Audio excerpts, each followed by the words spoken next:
Value શું? સત્સંગમાંથી પાછા પડવાનું મુખ્ય કારણ કયું?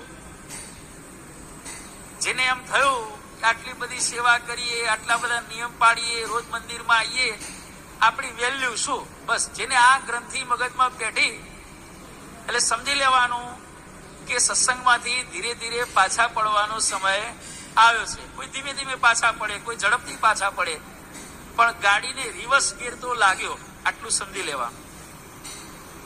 કોઈ પણ નિષ્ઠાવાન આશ્રિતને સત્સંગમાંથી પાછો પાડવો હોય તો સત્સંગના વિરોધીઓ પણ આ ટ્રીક વાપરતા હોય છે. તમે આટલું ભણેલા, તમે આટલી સેવા કરનારા, તમે આવા મોટા, તમારી સત્સંગમાં કોઈ કિંમત નહીં. બસ એટલે હા, સત્સંગમાં કિંમત નથી એ પાછી ક્યારે ખબર પડી?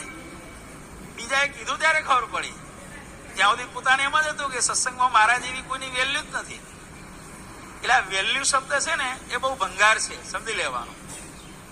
વેલ્યુ, તારી શું વેલ્યુ? તમારી શું વેલ્યુ છે? તારે સત્સંગમાં એક ભગવાનની વેલ્યુ છે અને ધામમાંથી આવેલા સત્પુરુષની કિંમત છે. બાકી કોની કિંમત છે ભાઈ? અને કદાચ થોડી ઘણી હશે તો એમને લઈને છે. ઓરિજિનલ પ્રોપર્ટી તો બધી ભગવાન